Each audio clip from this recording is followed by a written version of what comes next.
میں آج آپ کے لیے یہ کہنا چاہتا ہوں کہ دیکھیں، یہ آپ ایک بڑے خطرناک موڑ پہ کھڑے ہیں۔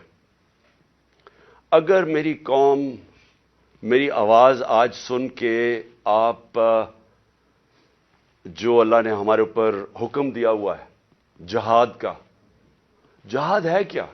پہلے میں یہ بھی کلیئر کر دوں، ظلم کے سامنے اور ناانصافی کے سامنے کھڑا ہونا جہاد ہے۔ اللہ نے ہمارے پہ فرض کیا ہوا ہے۔ کیوں کیا ہوا ہے؟ ہماری بہتری کے لیے۔ جو قومیں رائے حق پہ کھڑی ہوتی ہیں اور انصاف کے لیے کھڑی ہوتی ہیں وہ آزاد ہو جاتی ہیں، اور انصاف کے بعد ہی خوشحالی آتی ہے۔ پہلے مدینہ کی ریاست میں عدل اور انصاف آیا، پھر خوشحالی آئی۔ نیلسن منڈیلا جو موجودہ بڑا ایک لیڈر میں مانتا ہوں، اس نے بڑی پتے کی بات کی۔ اس نے کہا اگر تم نے غربت کم کرنی ہے تو پہلے انصاف لے کے آؤ۔ چائنا نے دنیا کی تاریخ میں کبھی کسی قوم نے غربت کم نہیں کی جو چائنا نے کی ہے۔ 70 کروڑ لوگوں کو پچھلے 30-35 سال میں غربت سے نکال لیا انہوں نے، اور اسی قوم نے 450 وزیروں کو کرپشن کے اندر جیل میں ڈالا۔ یعنی طاقتور وزیروں کو انہوں نے قانون کے نیچے لے کے آئے۔ تو جو خوشحالی ہوتی ہے وہ انصاف کے ساتھ ہوتی ہے۔ حضرت علی کا قول ہے کہ کفر کا نظام چل جائے گا لیکن ظلم اور ناانصافی کا نظام نہیں چل سکتا۔ جدھر ہم جا رہے ہیں یہ نظام نہیں چل سکتا اور نہیں چل رہا۔ آج پوچھے لوگوں کے حالات۔ آج کون سی قیامت آئی تھی کہ اپریل میں ہماری حکومت گئی ہے؟ 65 روپے کلو آٹا تھا، آج 135 روپے پہ پہنچ گیا یا اس سے بھی اوپر۔ کون سی قیامت آئی تھی کہ بجلی دگنی ہو گئی ہے؟ پٹرول ڈیزل دنیا عالمی مارکیٹ میں تو ان کی تیل کی قیمت کم ہے۔ کون سی قیامت آئی کہ یہ قیمتیں ان کی آج ادھر پہنچ گئی ہیں؟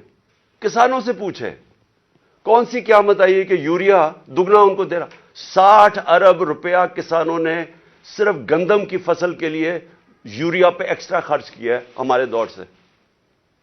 تو کیا ہوا پاکستان؟ یعنی ہماری حکومت جانے سے اب تک یہ کیا ہوا کہ بجلی آج دگنی ہو گئی ہے؟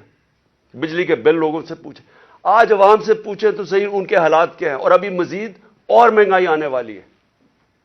لیکن جو اس ملک کے طاقتور ڈاکو تھے انہوں نے اربوں روپے کے اپنے کرپشن کے کیسز ختم کروا لیے۔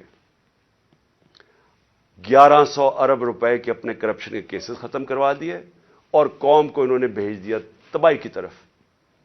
آج ہمارا ملک، کبھی بھی ہمارے معاشی حالات ایسے نہیں تھے جو آج ہے۔ تو یہ کیوں ہے؟ سوال پوچھیں نا اپنے آپ سے، کیوں ہے؟ ہم سب سے زیادہ، میں پاکستانی، میں آپ کو بتاؤں جب میں مکہ گیا ہوں، مدینہ گیا ہوں، سب سے زیادہ مسلمان پاکستانی مجھے ملے وہاں۔ ہم یہاں تبلیغی جماعت کا اجتماع ہوتا ہے، 20 لاکھ لوگ جمع ہو جاتے ہیں، کیونکہ سارے یا عاشق رسول ہیں، اپنے دین میں ماننے والے لوگ ہیں۔ لیکن کیا وجہ ہے کہ ہم تباہی کے راستے پہ کھڑے ہیں؟ کیوں نہیں اللہ ہماری دعائیں کیوں نہیں سن رہا؟ کیونکہ اللہ نے کئی قانون بنائے ہوئے ہیں۔ سارے جتنے اللہ کے پیغمبر دنیا میں آئے تھے، سب ان کی دو میسیجز ہی تھیں، صرف پیغام دو تھے: انصاف قائم کرو اور انسانیت، یعنی کمزور کی مدد کرو، جو کہ جانوروں کے قانون کے اندر کمزور کی سروائیول آف دا فٹسٹ ہے، کمزور مر جاتا ہے۔ انسانی معاشرے میں ہم اپنے کمزور طبقے کی مدد کرتے ہیں۔ جس کو پہلی دنیا کی تاریخ میں فلاحی ریاست بنائی تھی وہ مدینہ میں بنائی گئی تھی، انسانیت کا نظام آیا تھا۔ تو ہم اپنے آپ سے پوچھیں کہ آج وہ ملک جو خیرات دینے میں سب سے زیادہ ہے، میں اس کے سامنے ہوں، کبھی یعنی کہیں دنیا کے اندر کینسر ہاسپٹل کے اندر 75% مریضوں کا مفت علاج نہیں ہو سکتا، صرف پاکستان میں ہے۔ کیونکہ لوگ جب دیکھتے ہیں، جب کسی ادارے کو، جو خیراتی ادارے کے اوپر جب اعتماد کرتے ہیں، تو اس سے زیادہ کھلے دل کے لوگ ہی کوئی نہیں ہے۔ تو ہم وہ قوم ہیں جو ترستی ہے، جس کا نعرہ تھا کہ پاکستان کا مطلب کیا، لا الہ الا اللہ، عظیم نعرے. ہم نے اللہ سے دعویٰ کیا کہ اللہ تیرے سوا ہم کسی کے سامنے نہیں جھکتے، ہم آزاد لوگ ہیں، ہم نے آزادی کا دعویٰ کیا. آج اپنے حالات ہم دیکھیں، نہ ہمارے پاس آزادی ہے، نہ یہاں خوشحالی ہے. غربت بڑھتی جا رہی ہے، دن بدن قیمتیں بڑھتی جا رہی ہیں. تنخواہ دار طبقے سے پوچھیں کہ کیا حالات ہیں ان کے. پوچھیں آج بزنس مین سے، سب دکان، آج فیکٹریاں بند ہو رہی ہیں. پوچھیں آج بزنس، کون سی، کسانوں سے پوچھیں، کسی سے پوچھیں، خاص طور پہ تنخواہ دار طبقے سے آج پوچھیں کہ وہ گزارا کیسے کر رہا ہے. تو کیا وجہ ہے اس کی؟ میں آج آپ کو بتاتا ہوں. اس کی وجہ ایک ہے کہ یہاں ظلم اور ناانصافی کا نظام ہے. میرے نبی صلی اللہ علیہ وسلم نے کہہ دیا تھا 1500 سال پہلے کہ طاقتور اگر چوری کرے تو آپ اس کو این آر او دے دیں، اور بیچارے غریب لوگ جیلوں میں جائیں، اور پھر سمجھیں کہ اللہ ہماری دعائیں قبول کرے گا.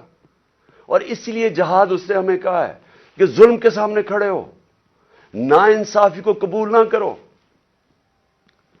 اور آج میں خاص طور پہ مخاطب ہوں اپنی پاکستان کی عدلیہ سے، اور اس کے بعد پاکستان کی وکلا برادری سے. دیکھیں، اللہ نے آپ کے اوپر بہت بڑی ذمہ داری سونپی ہے. یہ وقت ہے آپ کا کہ آپ اس ملک میں رول آف لا کے لیے کھڑے ہوں. میں یہ آپ کو پورے ایمان سے کہتا ہوں کہ جس طرف یہ لے کے جا رہے ہیں، ہمیں کوئی مستقبل نہیں ہے اس ملک کا. جس طرح کے فیصلے کیے جا رہے ہیں، جس طرح کی انصاف کی اور قانون اور آئین کی دھجیاں اڑائی جا رہی ہیں، جس طرح وہ جنگل کا قانون نافذ کیا جا رہا ہے، اس طرح ہمارے ملک کا کوئی مستقبل نہیں ہے. پہلی دفعہ لوگوں کو خوف آنا شروع ہو گیا ہے. لوگ پاکستان سے امید ان کی چلی گئی ہے. 8 لاکھ لوگ ہمارے 7-8 مہینے میں پروفیشنلز، وہ طبقہ جو ایک ملک کی جان ہوتا ہے، وہ چھوڑ کے چلا گیا ہے. باہر لوگ سرمایہ کاری کے لیے نکل گئے ہیں کیونکہ امید جانی شروع ہو گئی ہے. تو اس لیے میں اپنے معزز عدلیہ، اپنے ججز سے اور اپنی وکلا کمیونٹی سے، میں آج آپ سے خاص طور پہ آج اپیل کر رہا ہوں اپنے ملک کی خاطر. میں پھر سے ریپیٹ کرتا ہوں کہ اللہ نے عمران خان کو جو دے دیا ہے، میں اپنی خوابوں میں بھی نہیں سوچتا تھا کہ وہ مجھے اس طرح کی عزت دے گا. اور انسان کیا چاہتا ہے دنیا میں؟ عزت ہی چاہتا ہے. انسان کے تو پیسے بناتا ہے عزت کے لیے، پاور میں آتا ہے عزت کے لیے. تو جب اللہ نے اتنی عزت دے دی ہے تو مجھے اور کیا مل سکتا ہے؟ میں صرف اس وقت آپ سب کے لیے کھڑا ہوں. میری جو ساری جد و جہد ہے وہ آپ کے لیے، اور آپ کو اس کے لیے سب کو کھڑا ہونا پڑے گا. میں سارے پاکستانیوں کو کہہ رہا ہوں، آپ اگر آج نہ کھڑے ہوئے، میں آپ کو یقین دلاتا ہوں کہ آگے اندھیرا ہے. میری آواز کیوں بند کرنے کی کوشش کی جا رہی ہے؟ کیوں وہ پولیس یہ فواد چودھری کو کیوں پکڑا ہے؟ کون سا جرم کیا اس نے؟ کوئی مجھے جمہوریت میں بتائے کہ یہ جرم ہوتا ہے کہ جو اس نے اس کو منشی کہہ دیا، اس کو چیف الیکشن کمیشن. کبھی اس کے اوپر بھی کسی جمہوریت میں پکڑا جاتا ہے؟ اعظم سواتی کا کیا قصور تھا؟ کیا اس نے کہہ دیا کہ جناب ایکس آرمی چیف نے NRO 2 دے دیا؟ تو یہ سینیٹر ہے، اس کی رائے ہے. یہ باقی اس ملک کی اکثریت سمجھتی ہے کہ یہ ٹھیک ہے. اس کو ننگا کر کے، تشدد کر کے، پھر وہ گندی ویڈیو، اور پھر اس کو پکڑ لیا، 30 FIR کاٹ دی. شہباز گل، ارشد شریف، جو ارشد شریف کی خبریں آتی ہیں کہ کس طرح اس سے کیا گیا. کیا بچہ جانتا ہے پاکستان میں کہ ارشد شریف جیسا خوددار، دیانتدار، کریڈیبل، ایک محب وطن، شاید ہی کوئی صحافی آیا ہو، اس سے جو کیا ہے. اور یہ جو میرے اوپر قاتلانہ حملہ کس لیے کیا گیا؟ میں نے کون سا جرم کیا تھا؟ اور اس کے اوپر ابھی میں آتا ہوں جب میں باقی چیزیں بھی آپ کو سامنے رکھتا ہوں. لیکن میں آج اپنی قوم کو کہہ رہا ہوں کہ دیکھیں، آپ کا مستقبل آپ کے ہاتھ میں ہے. آپ ہیں اللہ کے بعد اس ملک کے وارث. آپ کو اپنی تقدیر اپنے ہاتھ میں لینی پڑے گی. یہ میرا وعدہ ہے کہ جب تک میں زندہ ہوں میں اس ملک کے لیے سٹرگل کروں گا. میں کیوں سٹرگل کروں گا؟ کیونکہ میں کبھی نہیں بھولتا کہ بچپن سے مجھے بتایا گیا ہمارے بڑوں نے کہ تم خوش قسمت ہو، تم آزاد ملک میں پیدا ہوئے ہو. وہ ہمارے بڑے سارے غلام ہندوستان میں پیدا ہوئے تھے. بچپن سے یہ ہمارے میں ڈالا گیا کہ یہ کتنا خوش قسمت سارے ہم ہیں، میری جنریشن، کہ ہم تو ایک آزاد ملک میں پیدا ہوئے. میں کبھی بھی جب دنیا میں باہر گیا، کرکٹ کھیلی، بڑا ٹائم گزارا، پروفیشنل کرکٹ کھیلتا تھا، کبھی میرے ذہن میں یہ نہیں آیا کہ میں پاکستان کے علاوہ کسی اور ملک میں رہ سکتا ہوں. اور میں ابھی بھی جتنی میری باقی زندگی ہے اس ملک کے لیے، میں آپ کو یقین دلاتا ہوں کہ نہ مجھے کوئی جیل سے ڈر ہے. موت میں نے اپنے اتنے قریب سے دیکھی ہے کہ اتنے قریب سے دیکھی ہے. مجھے پورا اللہ پہ اعتماد ہے. میں لا الہ الا اللہ پہ ماننے والا انسان ہوں. جب اس کا فیصلہ ہوگا، قرآن شریف کے اندر آپ پڑھ لیں، آپ نہ آگے ہوتا ہے ٹائم نہ پیچھے ہوتا ہے. اس لیے مجھے کوئی فکر کسی کی نہیں ہے. اور مجھے کوئی یہ جو ہر وقت جیل لے کے جانے لگے ہیں، مجھے اس سے کوئی فکر نہیں ہے. اور نہ ہی میں آپ سب کو کہتا ہوں آپ کو یہ جیل سے ڈرنا نہیں چاہیے. جیل کا ڈراوے جی جیل میں ڈال دیں گے، ڈال دیں جیل میں، کتنوں کو ڈالیں گے. اس لیے میری قوم، آپ کو اگر اپنے آپ کو بچانا ہے، آپ کو اللہ کے حکم پہ چلنا پڑے گا، انصاف کے ساتھ کھڑا ہونا پڑے گا. اب میں اپنی عدلیہ سے پہلے آتا ہوں. سب سے پہلے الیکشن کمیشن. الیکشن کمیشن نے محسن نقوی کو پنجاب کا چیف منسٹر بنایا. میں پہلے الیکشن کمیشن سے سوال پوچھتا ہوں کہ کیا آپ کو نہیں پتا کہ جو آئین کا آرٹیکل 218 اس کی شق 3، کیا آپ کو نہیں پتا کہ آپ کی سب سے بڑی ذمہ داری صاف اور شفاف الیکشن کروانا ہے؟ یہ آپ کی سب سے بڑی ذمہ داری ہے. تو مجھے میں سوال یہ پوچھتا ہوں کہ کس بیسس پہ آپ نے محسن نقوی کو چنا؟ باقی نام کس بیسس پہ آپ نے ریجیکٹ کیے؟ جبکہ ہم نے وہ نام چن کے دیے جو ہم سمجھتے تھے کہ نون لیگ ایکسپٹ کر جائے گی ان کو، کیونکہ سکھیرا صاحب اس وقت کیبنٹ سیکرٹری ہیں، شہباز شریف کے کیبنٹ سیکرٹری ہیں. اس سے بعد ناصر کھوسہ کا نام دیا جو ان کے پرنسپل سیکرٹری نواز شریف کے رہ چکے ہیں، شہباز شریف کے چیف سیکرٹری. یعنی وہ لوگ جو ان کو ایکسیپٹیبل ہے. ہم نے اپنی طرف سے نیوٹرل امپائر رکھنے کی کوشش کی. تو کس بیسس کے اوپر یہ محسن نقوی کو آپ لے کے آئے؟ کیا آپ اس کے بیک گراؤنڈ کا نہیں پتا تھا؟ یا شاید لگایا اس لیے تھا کیونکہ آپ کو پتا تھا یہ کون ہے؟ کیا یہ نہیں پتا کہ یہ آدمی رجیم چینج جو ہماری گورنمنٹ گرائی گئی ہے اس میں اس نے سب سے بڑا رول اس کا تھا. ایک تو اوپر کا رول تھا نا ایکس آرمی چیف کا، لیکن اس کا اس کے بعد یہ ان چند لوگوں میں سے تھا جو سب سے زیادہ یہ بھاگ دوڑ کی اس نے ہماری حکومت گرانے کے لیے.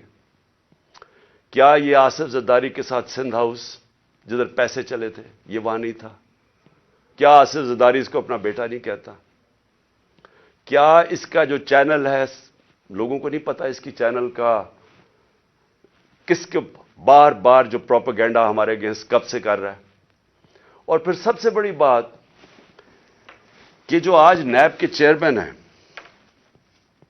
آفتاب سلطان، نیب کے چیئرمین آفتاب سلطان نے اسی محسن نقوی کے اوپر انویسٹیگیشن کی تھی. یہ انویسٹیگیٹنگ آفیسر تھے اور ان کی ریکمنڈیشن پہ انہوں نے 35 لاکھ روپیہ نیب کو واپس کیا تھا. تو میں الیکشن کمیشن سے پوچھنا چاہتا ہوں کہ کوئی اور آپ کو نہیں ملا کہ صرف چن کے آپ وہ آدمی لے کے آئے ہیں جو کہ ہمارا سب سے خلاف تھا؟ اور اس نے آتے ساتھ ہی کیا کیا؟ یہ جو اب فواد چودھری کا ہوا ہے 3 دفعہ، اور میں جج صاحب کو سلام کرتا ہوں، 3 دفعہ انہوں نے کہا کہ فواد چودھری کو طلب کیا عدالت میں، اور تینوں دفعہ نہیں اس عدالت میں پریزنٹ کیا گیا. تو کیا یہ محسن نقوی یہ اس کی پہلی آتے ساتھ ہی اس نے اپنے کارنامے دکھا دیے ہیں. اس کے بعد اس نے جو اس نے اپوائنٹمنٹس کی ہیں, کیا یہ فری اینڈ فیئر الیکشن ہو رہا ہے کہ سارے وہ پولیس آفیسر جنہوں نے ہمارے اوپر تشدد کیا تھا 25 مئی کو, ان ساروں کو واپس لے آیا؟ ایڈوکیٹ جنرل آفس کے اندر وہ سارے لوگ جو کہ حمزہ شریف کے دوران تھے ان کو واپس لے آیا؟ کیا یہ صاف اور شفاف الیکشن کی تیاری ہو رہی ہے؟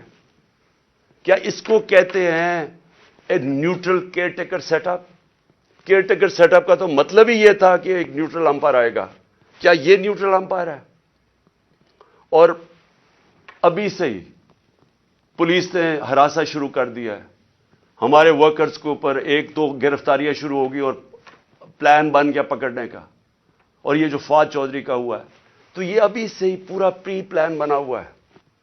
یہ صاف اور شفاف الیکشن کروانے کے لیے محسن نقوی نہیں آیا, یہ وہ کرنے آیا ہے جو میں نے پہلے بھی کہا تھا, جو آصف زرداری نے الیکشن کروایا ابھی کراچی کے اندر, کہ ووٹ بینک ہے نہیں پیپلز پارٹی کا اور پیپلز پارٹی جیت جاتی ہے کراچی سے. تو یہ الیکشن نہیں ہو رہا, یہ ایک پلان, ایک کانسپریسی کے تحت اس کو رکھا گیا. تو میں اپنی عدلیہ اور ہم انشاءاللہ یہ کیس لے کے جا رہے ہیں اپنی عدلیہ کے پاس, تو میں اور پاکستانی آپ سے انصاف کی توقع رکھ رہے ہیں. ہم یہ بھی چاہتے ہیں کہ یہ جو اب فواد چودھری سے ہو رہا ہے اور یہ جو آگے ہونے جا رہا ہے, میں ابھی آپ کو پیشن گوئی کرتا ہوں کیونکہ ان کو سب سے بڑا جس آواز بند کرنی ہے وہ عمران خان کی ہے, تو وہ پورا پلان بنا ہوا ہے ان کا. میں ابھی پیشن گوئی کر رہا ہوں.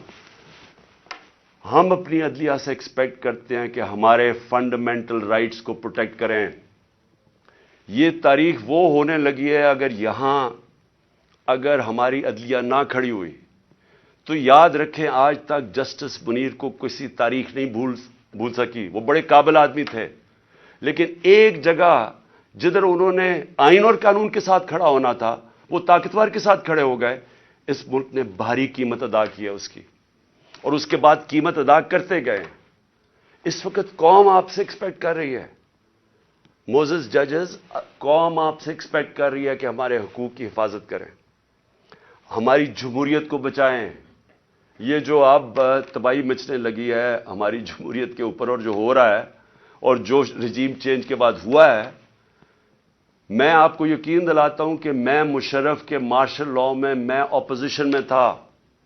8 دن مجھے جیل میں ڈالا, تب بھی میں نے کبھی اس طرح کا ظلم, فیشزم, اس طرح کی میں نے کبھی ایک سٹیٹ کو اپریس کرتے ہوئے میڈیا کے لوگوں کو, ہمارے ورکرز کو, میں نے کبھی ایسے نہیں دیکھا جو آج میں دیکھ رہا ہوں پاکستان کے اندر. تو اور مجھے افسوس سے کہنا پڑتا ہے کہ ہماری عدلیہ نے ہمارے فنڈامنٹل رائٹس کی حفاظت نہیں کی. اگر کی ہوتی تو آج وہی جو 25 مئی والے وہ آفیسرز جنہوں نے تشدد کیا تھا, 3 بجے رات کے لوگوں کے گھروں میں گھس کے انہوں نے لوگوں کو پکڑ کے جیلوں میں لے کے گئے تھے, ظلم کیا تھا, لوگوں کو امبیرس کیا تھا. آرٹیکل 14 کانسٹیٹیوشن کا ہماری ڈگنیٹی, ہماری عزت پروٹیکٹ کرتا ہے. انہوں نے سارے لوگوں کو نہ چادر اور چار دیواری کا سوچا, نہ قانون کا سوچا, ظلم کیا. وہ آج آفیسر پھر واپس آ گئے. ہمارے پاس سوائے عدلیہ کے جانے کا کون سا راستہ ہے؟ دوسرا راستہ ہے سڑکوں پہ آ جائیں, دوسرا راستہ ہے ملک کو اور نقصان پہنچائیں جو یہ آگے پہنچا سکے ہیں. اس لیے میں اپنی عدلیہ سے ریکویسٹ کرتا ہوں. اور پھر میں ذرا 2-3 اور چیزیں بتا دوں. جے آئی ٹی, اب جے آئی ٹی بنی تھی, میرے اوپر قاتلانہ حملہ ہوتا ہے. پہلے تو 16 دن کچھ ہوتا ہی نہیں ہے, نہ کوئی investigation. Police F I R کاٹ کے دیکھ دیتی کہ صرف ایک شوٹر تھا اور دینی انتہا پسند نے اٹیک کیا تھا, جو میں پہلے سے ہی سپٹمبر اور اکتوبر میں نے کہہ دیا تھا کہ میرے اوپر واردات ہونے والی ہے اور نام لیں گے دینی انتہا پسند کا. پوری کانسپریسی بنی ہوئی مجھے قتل کرنے کی. میں پہلے کہہ بیٹھا تھا, مجھے پتا بھی تھا اس کے پیچھے کون ہے, اور میں نے ان کے جیسے ہی ہوا میں نے ان کے نام لیے. اپنی حکومت ہوتے ہوئے, پنجاب پولیس ہمارے نیچے ہوتے ہوئے میں اپنی ایف آئی آر نہیں کٹوا سکا.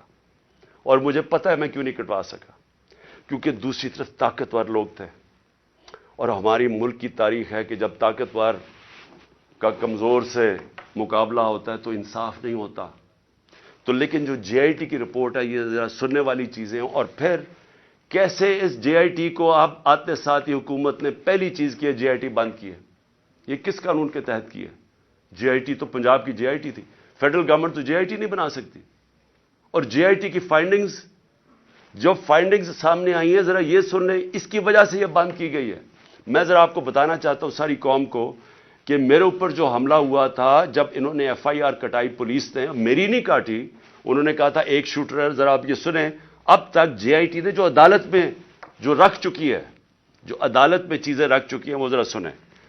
سب سے پہلے انہوں نے یہ کہا جو کہ ڈی پی او گجرات تھا غضنفر حسین اور ایس ایس پی ندیم حسین جو سی ٹی ڈی لاہور تھا, دونوں پنجاب گورنمنٹ کے نیچے تھے. ان دونوں نے آڈیو یعنی ٹیپس کی, اس کی وہ جو شوٹر تھا اس لڑکے کی انہوں نے ٹیپس بنائی. اور جب اس کی ٹیپس بنائی تو جب جے آئی ٹی نے مانگا ان سے ان کا موبائل فون, اور جب جے آئی ٹی نے ان کو بلایا ان دونوں کو, انہوں نے صاف انکار کر دیا کہ ہم جے آئی ٹی میں نہیں آتے. کون تھا ان کے پیچھے جو اتنا طاقتور تھا اور جس کو خوف تھا کہ کہیں جے آئی ٹی میں سچ نہ نکلا ہے؟ ان کو روک دیا. پھر ذرا آگے چلیں. اس کے بعد جب جو سیکنڈ جو دوسری ویڈیو بن رہی تھی, وہ نوید جو شوٹر تھا اس کی سی ٹی ڈی میں جب اس کی جو ویڈیو بن رہی تھی, اب ذرا یہ سنیں. رپورٹ لکھتی ہے جے آئی ٹی کے 4 سے 5 جو نامعلوم لوگ وہاں موجود تھے. وہ کون تھے؟ پولیس سی ٹی ڈی کے اندر اس کی بنایا جا رہا ہے اس کا سیکنڈ ویڈیو, اور وہ بھی اس کی کون سا قانون اجازت دیتا ہے کہ پولیس ویڈیوز بنا کے ریلیز کرتی رہے میڈیا کو؟ لیکن وہاں جو سب سے زیادہ چیز ہے 4 اور 5 وہ جے آئی ٹی کہتی ہے نامعلوم لوگ وہاں بیٹھے ہوئے تھے. یہ کون تھے؟ پھر اسٹیبلش ہو جاتا ہے 3 طریقوں سے. آئی وٹنسز جو گواہ دیکھتے ہیں وہ شوٹر کو 3, ایک فورینزک کے ذریعے, اور ایک پھر فورینزک کے ذریعے یعنی کہ جو خول ملے تھے ان کی گولیوں کے, وہ 3 جگہ سے ملے. اور کرائم سین رپورٹ جو تھی ان سب نے ثابت کیا کہ 3 شوٹر تھے. یعنی جو انہوں نے رپورٹ بنائی تھی کہ صرف ایک دینی انتہا پسند نے قتل کرنے کی کوشش کی, اس کو سب کو رد کر دیا. اس لیے یہ آتے ساتھ ہی انہوں نے جے آئی ٹی بند کی, کیونکہ میں نے نام تو ایک شہباز شریف کو رانا ثناء اللہ کا لیا ہوا ہے, اور وہی بیٹھے ہوئے ہیں فیڈرل گورنمنٹ میں, اور انہوں نے آ کے انہی کے نیچے اب جے آئی ٹی بنے گی. اس لیے میں نے پہلے دن کہا تھا کہ چیف جسٹس صاحب آپ کے نیچے اگر انکوائری ہوگی تو شاید انصاف ملے. ان کے ہوتے ہوئے, اور وہ جو ایجنسی کا آفیسر ہے ڈرٹی ہیری, مجھے کوئی امید انصاف کی نہیں تھی. اور وہ آپ ذرا دیکھیں کہ جو اس جے آئی ٹی نے جو چیزیں بھی نکالی اس کے اوپر بھی ذرا دیکھیں کہ انہوں نے کس طرح اس کو بند کرنے کی کوشش کی. پھر یہ ثابت ہو گیا کہ جو لڑکا نوید تھا وہ کوئی دینی انتہا پسند نہیں تھا, اور اس کو ٹریننگ دی گئی تھی پسٹل شوٹنگ کے اندر. کوئی پسٹل شوٹنگ ایسے نہیں کرتا کہ سیدھی ایسے ریپڈ فائر کرے, وہ ٹرینڈ تھا. اور جو 5ویں چیز سامنے آئی, 4 جے آئی ٹی ممبرز کے اوپر پریشر ڈالا گیا. کس نے ڈالا؟ اور انہوں نے اپنی چینج کی رپورٹ, جو عدالت میں جو تھی رپورٹ اس کی فائنڈنگ چینج کر دی. اور پھر کیا ہوتا ہے, جو پروسیکیوٹر جنرل ہے,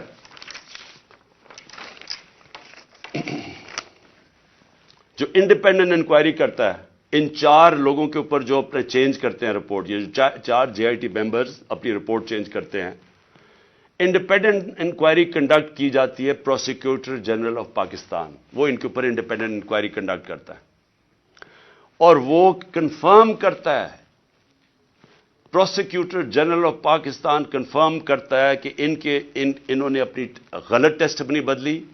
3 شوٹرز تھے, اور اس نے ریکمینڈ کیا کہ ان کے اوپر کرمنل پروسیڈنگز کی جائیں. کہ انکوائری کو سیبوٹاج کرنے کے لیے جو 4 جے آئی ٹی ممبرز نے جنہوں نے چینج کیا ہے. تو میرا سب سے بڑا سوال یہ ہے کہ آتے ساتھ ہی پنجاب گورنمنٹ جب سے یہ آیا ہے, انہوں نے سب سے پہلے کیوں انہوں نے اسٹڈی کر لیتے, دیکھ تو لیتے کہ جے آئی ٹی رپورٹ میں کیا فائنڈنگز ہیں, بڑی تفصیل میں انہوں نے فائنڈنگز دی ہوئی ہیں. آتے ساتھ ہی اس کو کیوں بند کیا؟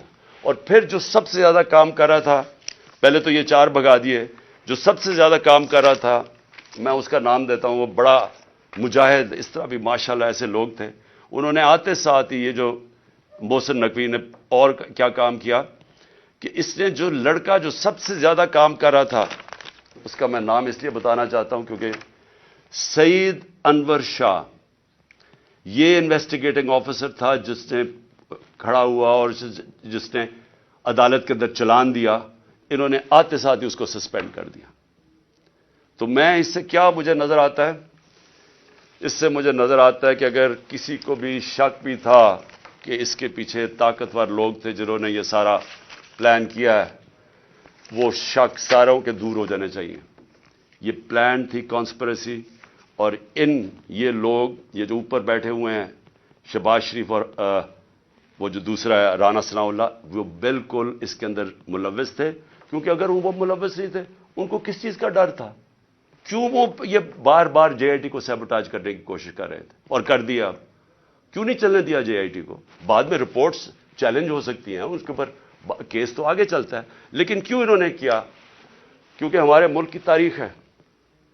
لیاقت علی خان کس نے ان کو قتل کیا ابھی تک کبھی نہیں پتا چلا. بے نظیر بھٹو کوئی پتہ نہیں, ایک دم اس کی جو سین تھا جدھر وہ بیچاری کو شہید کیا گیا, وہ سارا ایک دم کلیئر کر دیا. کس کے انسٹرکشن پہ کیا گیا کوئی کبھی نہیں پتا چلتا. اس لیے یہ جو پورا کور اپ ہو رہا ہے یہ بھی کیونکہ طاقتور لوگ انوالوڈ ہیں, اس لیے کوئی پوری کوشش ہوگی اس کو کور اپ کرنے کے لیے. میں آگے اب چلتا ہوں. جب جو آئین ہے ہمارا, اور آئین بڑا کلیئر ہے, آئین کا آرٹیکل 105 یہ کہتا ہے کہ جیسے ہی ایک اسمبلی ڈیزالو ہوتی ہے, جیسی اسمبلی ڈیزالو ہوتی ہے تو گورنر 48 گھنٹے کے اندر وہ ایک ڈیٹ دیتا ہے الیکشن کی. یہ آئین کے اندر لکھا ہوا ہے, 105 آرٹیکل 105 میں لکھا ہوا ہے.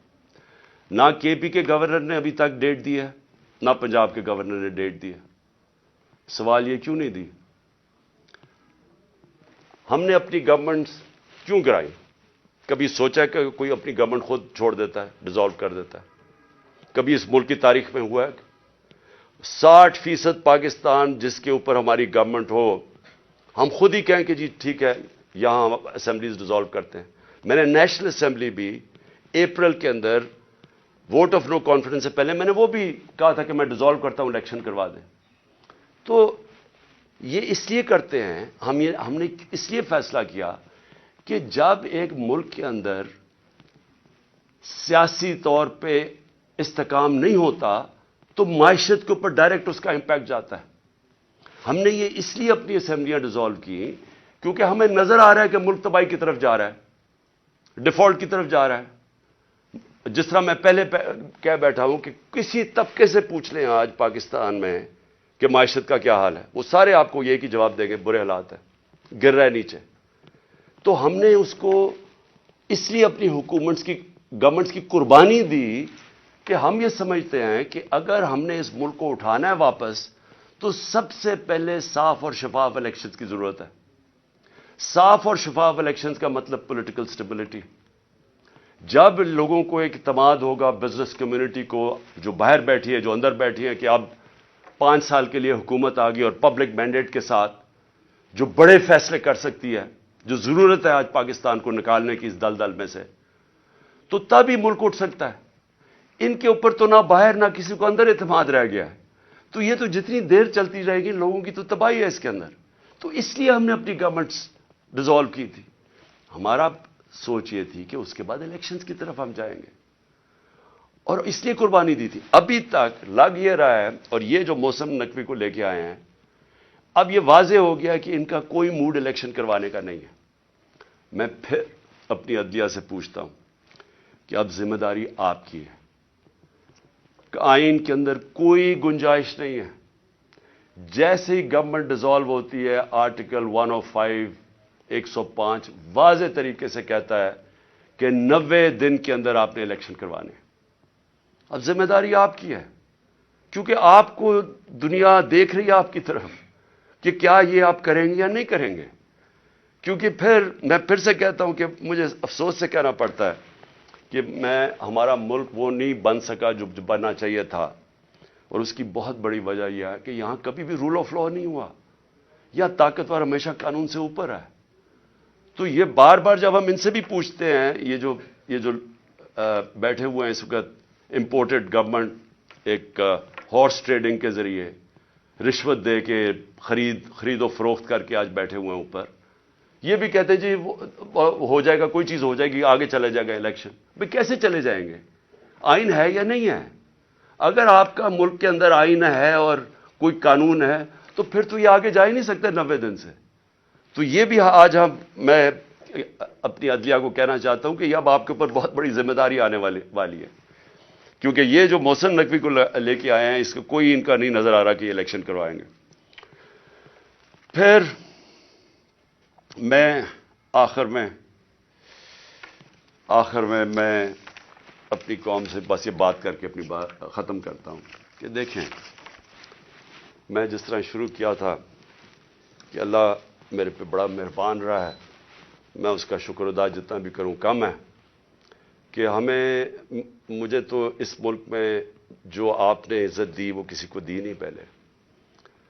لیکن میں ایک چیز جانتا ہوں کہ میں کسی صورت اگر کسی کا خیال ہے کہ میں ان چوروں کے نیچے مان جاؤں گا ان کی غلامی, میں واضح کر دوں کہ آخری گیند تک لڑوں گا, آخری اپنی سانس تک ان کا مقابلہ کروں گا. کوئی مجھے نہ جیل اور نہ یہ جو ڈراتے رہتے کوئی فکر نہیں ہے. اللہ نے ایمان دیا ہے, ایمان کی قوت دی ہے, اور سب سے بڑی قرآن کی آیت ہے کہ جو لوگ ایمان لے آئے اللہ ان کے خوف دور کر دیتا ہے, ان کو آزاد کر دیتا ہے. میں ایک آزاد انسان ہوں, میں کبھی غلامی کسی کی نہیں مانتا. میں لا الہ الا اللہ میرے دل میں ہے. میں نے اللہ کے سامنے دعویٰ کیا ہوا کہ اللہ تیرے سوا کوئی خدا نہیں ہے. کوئی خوف کے بت کی میں پوجا کرتا نہیں, اور نہ آپ کو کرنی چاہیے. کیونکہ میں ایک مثال دیتا ہوں ہمیشہ لوگوں کو, کیونکہ اسلام کی تاریخ آپ پڑھیں تو جو سب سے دردناک اور تکلیف دہ واقعہ وہ ایک ہی ہے. جس طرح حضرت امام حسین کی شہادت ہوئی, اور میں ہمیشہ یاد کراتا ہوں لوگوں کو کہ کوفہ کے لوگوں کو انہوں نے تو بلکہ دعوت دی تھی امام حسین کو, ان کو پتا تھا وہ راہ حق پہ ہے, ان کو پتا تھا کوفہ کے لوگوں کو, لیکن یزید کے خوف کے ظلم کے خوف کی وجہ سے انہوں نے اتنا بڑا سانیہ ہونے دیا اسلام میں. آپ بھی یہ خوف کا بت توڑ دیں, میری طرح آزاد ہو جائیں, اور کسی صورت ان کو نہ قبول کریں. مجھے جو صرف ایک افسوس ہے کہ میں جب سیاست شروع کی تھی 26 سال پہلے, تو میں یہ سمجھتا تھا کہ 2 طرح کے طبقے پاکستان میں ہیں. ایک وہ طبقہ ہے چھوٹا سا جو اس ملک کا پیسہ چوری کر کے باہر لے جاتا ہے, ان کے پاس اربوں ڈالر باہر پڑے ہیں, بڑے بڑے پراپرٹیز, مے فیئر سب سے مہنگے علاقے میں لنڈن میں پراپرٹی ہے, بیٹا ون ہائیڈ پارک وہ سب سے مہنگا علاقہ ہے, آف شور اکاؤنٹس میں ان کے پیسے پڑے ہوئے ہیں. تو میں ان کو تو پاکستان نیچے جاتا ہے, ان کو کیا ہوگا, جب مشکل پڑتی ہے جہاز پکڑ کے باہر چلے جاتے ہیں. تو ایک ایسا طبقہ چھوٹا سا بیٹھا ہوا ہے, ہر وقت پیسہ اس ملک سے چوری کر کے باہر لے جاتا ہے. ٹیکس بزنس مین ہے, ٹیکس چوری کیا وہ باہر. ریل اسٹیٹ کے اندر بیٹھے ہوئے لوگ جیسی پیسہ بنتا ہے حوالے ہنڈی سے پیسہ باہر. تو ان کو کوئی تکلیف نہیں ہے کہ پاکستان نیچے جاتا یا نہیں, ان کو تکلیف نہیں ہے کہ ہم غلامی کریں, کبھی کسی کی غلامی جو آج تک کرتے آئے ہیں, ان کو فکر نہیں ہے, کیونکہ ان کا سٹیک پاکستان میں نہیں ہے. اور اس لیے میں ان کے خلاف نکلا تھا آج سے 26 سال پہلے, اور اس لیے جب تک میرے میں سانس ہے میں ان کا مقابلہ کروں گا. لیکن ایک دوسرا طبقہ جن کا جینا مرنا پاکستان میں، وہ اکثریت اس ملک کی عوام ہے، اور اس ملک کے وہ ادارے ہیں، وہ ادارہ جس کو پتا ہے کہ اگر یہ ملک کی معیشت نیچے جاتی ہے تو سب سے پہلے نقصان اس ادارے کا ہے۔ آج سری لنکا کے اندر IMF نے حکم دیا سری لنکا کو کہ اپنی جو سری لنکا کی فوج ہے اس کا آدھا کرو۔ مصر کے اندر IMF نے حکم دیا ہے کہ اپنے فوج کی فضول خرچیاں کم کرو۔ تو کیا وہ جب ہم جو یہ امپورٹڈ حکومت ہمیں اپنے گھٹنوں پہ لے آئی ہے، اپریل میں پاکستان کدھر کھڑا تھا، صرف اکنامک سروے آف پاکستان آپ دیکھ لیں، اور آج کدھر ہے؟ تو کیا وہ جو اب ہمارے سے قیمت ادا کریں گے، کیا ہماری طرح کے جو سمجھتے ہیں کہ ہم ایک آزاد ملک پہ رہنا چاہتے ہیں، کیا ہماری آزادی خطرے میں ہوگی یا نہیں؟ تو میں یہ ہمیشہ سمجھتا تھا کہ یہ ادارے کبھی بھی ان لوگوں کے ساتھ نہیں ہوں گے جو یہ ملک کا پیسہ چوری کر کے باہر لے کے جاتے ہیں۔ اور مجھے بڑا افسوس سے کہنا پڑتا ہے کہ ہماری حکومت ہٹا کے ان لوگوں کو بیک کیا گیا جو اس ملک کو 30 سال سے لوٹ رہے تھے۔ چھوڑیں کہ میں کیا کہتا ہوں، صرف انٹرنیشنل میڈیا ان کے متعلق کیا کہتا ہے۔ آج تو ٹیلی فون ہے، اپنا گوگل کر لیں کہ ان دونوں بڑے خاندانوں کے اوپر انٹرنیشنل میڈیا کیا کہتا ہے۔ ان کے خلاف ہماری اسٹیبلشمنٹ نے، ہماری ایجنسیز نے کیا کیا چیزیں نکالی ہوئی ہیں ان کی چوری کے اوپر۔ تو مجھے حیرت یہ ہوئی کہ رجیم چینج کے بعد ان کے ساتھ کیسے کھڑے ہو گئے، وہ ادارہ جس کا سب سے زیادہ سٹیک ہے کہ پاکستان ایک طاقتور ملک بنے، کہ اگر ایک ملک کی معیشت نیچے جاتی ہے تو ہمیں سوویت یونین کی مثال ہے کہ وہ ملک ٹوٹ گیا، تکڑی ترین فوج تھی لیکن ملک ٹوٹ گیا کیونکہ معیشت نیچے چلی گئی۔ تو ان کے نیچے جو انہوں نے 30 سال سے یہ ملک سے کر رہے ہیں، مجھے ابھی تک نہیں سمجھ آ رہی کہ کیسے وہ ادارے ان کے ساتھ کھڑے ہو گئے۔ میں آخر میں اپنی ساری قوم کو کہنا چاہتا ہوں کہ اپنی تقدیر اپنے ہاتھ میں لیں۔ آپ کا مستقبل، آپ کے بچوں کا مستقبل آپ کے ہاتھ میں ہے۔ آپ یہ اگر ظلم نہ، آپ کے پاس اب 2 راستے آ گئے، ایک تباہی کا راستہ ہے، ایک مشکل راستہ ہے، جدوجہد کا راستہ ہے، لیکن پاکستان کی عظمت کا راستہ ہے، اور مجھے امید ہے کہ آپ سب صحیح فیصلہ کریں گے۔ پاکستان زندہ باد۔